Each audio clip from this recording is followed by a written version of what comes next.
Hello, this is the 72nd issue of Catch of the Day, available on the Branch Talk YouTube channel.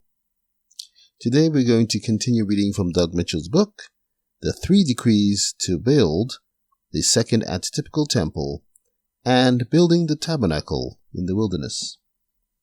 Starting at the top of page 31, now having looked at the general parallels between Bezaleel and Cyrus, we'll look further into one who was called by name along with antitypical Bezaleel, Cyrus ben Rodan. That is antitypical Aholiab, Mrs. Ben or Lois Rodan.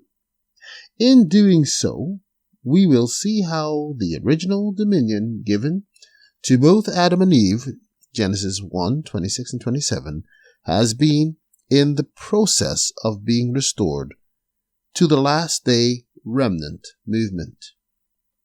What is truly notable about this situation is that Ben and Lois Rodan were the only two Davidians with membership cards signed by Brother Hodif with no expiration dates on them.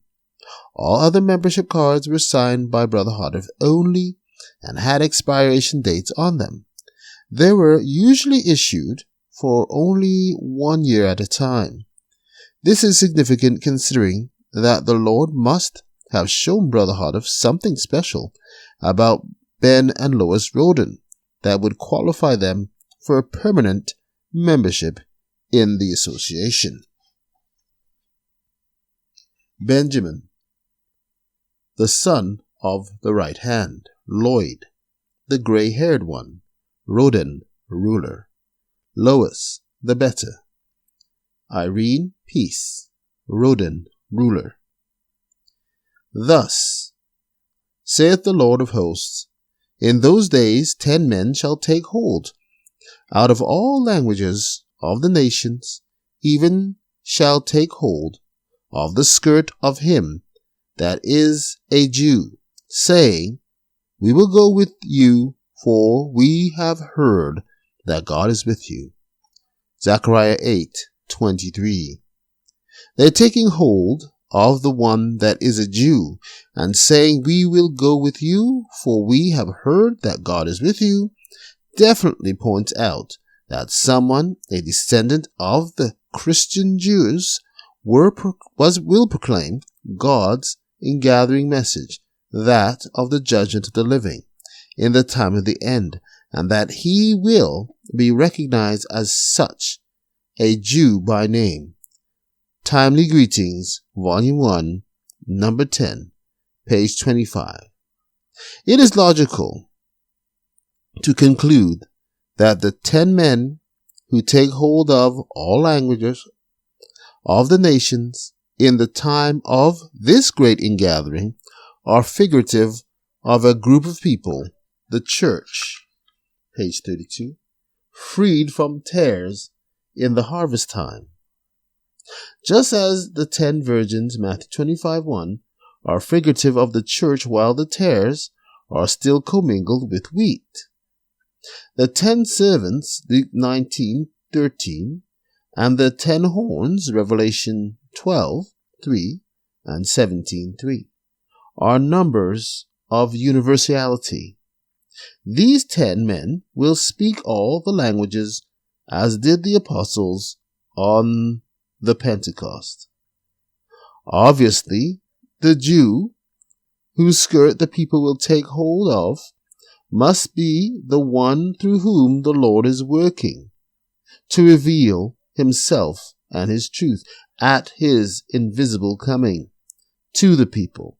Having discovered this fact, naturally, they will say, we will go with you, for we have heard that God is with you. This particular Jew, of course, is not of the present day identified unbelieving Jews, but most likely a descendant of the Christian Jews, perhaps of those who, in the apostolic age, lost their identity by naming themselves Christians, Acts 11:26. Again, he may be a descendant of any of the Jews who were driven from their homeland, scattered throughout the nations, and assimilated by them then converted to Christianity. Timely Greetings, Volume 1, number 16, page 28 and 29. The Jew is the head of the 144,000 on earth. He represents Christ, and he speaks for the 144,000. He is their appointed one head. Hosea 1, verse 11. Even shall they take hold of the skirt of him that is a Jew. That is, the one who is a Jew represents Christ in the person of his saints, 144,000. His skirt represents truth, or the church as a whole, by which the 144,000 are symbolically clothed. Shepherd's Rod, Volume 2, page 281-282. While Brother Hodder therein equates the skirt of this Jew with Christ's truth, or church, by which the 144,000 are clothed, implying that the 144,000 are that particular Jew, there is more to the matter than that general thought. The skirt spoken of in the verse has the same meaning as in Deuteronomy 22:30. A man shall not take his father's wife, nor discover his father's skirt. Cursed be he that lieth with his father's wife, because he uncovereth his father's skirt. Deuteronomy 27, verse 20. In this instance, they do not take hold of him that is a Jew, but of the skirt, the complete covering truth of the Holy Spirit, symbolized as God's wife. The 10 men out of all languages of the nations take hold of the skirt, wife, of him that is a Jew. Markaba, Part 1, page 12.